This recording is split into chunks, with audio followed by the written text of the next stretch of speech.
At 16, Ajero learned the cruelest lesson of life. Sometimes the people who are supposed to love you the most are the ones who destroy you.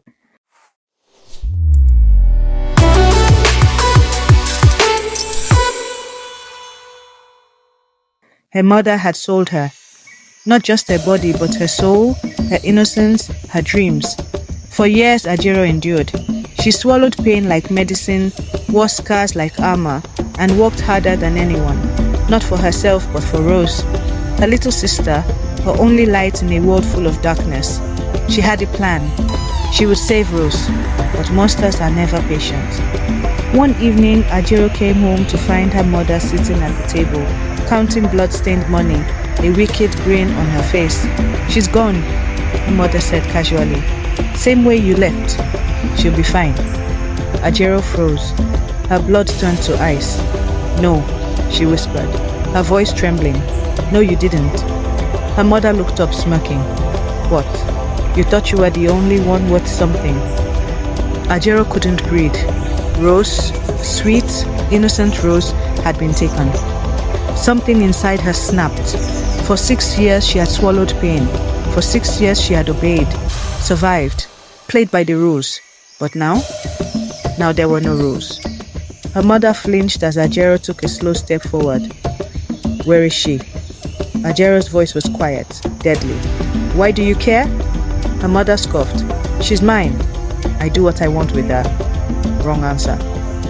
The next moment happened so fast even Ajero didn't fully process it. Her hands moved on their own, one grabbing a sharp kitchen knife, the other grabbing her mother's hair. Ajero stood over her mother's trembling body, breathing heavily. She should finish her. But no, death was too easy.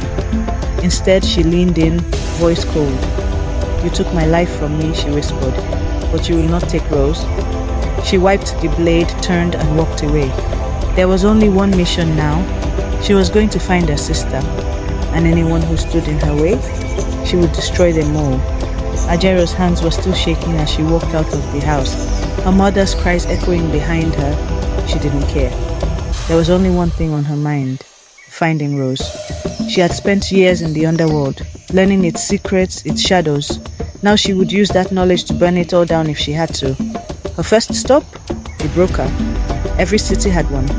A middleman who knew every deal, every trade, every girl who was bought and sold.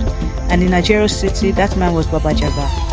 He ran a nightclub, the kind where girls danced and disappeared. The kind Ajero knew too well.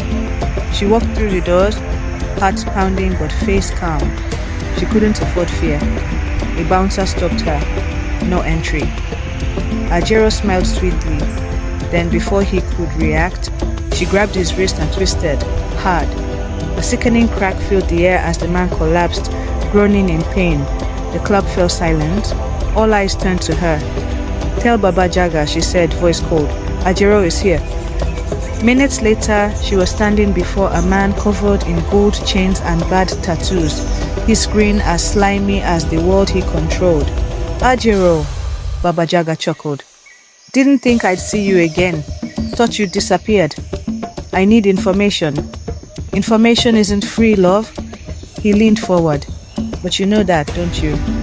Ajero slammed a knife into the table. "I'm not here to play," she growled. "Where is Rose?" Baba Jaga blinked. Then he laughed. A deep, cruel laugh. "Oh, you're too late, Ajero. She's already been taken." The world spun. "Who?"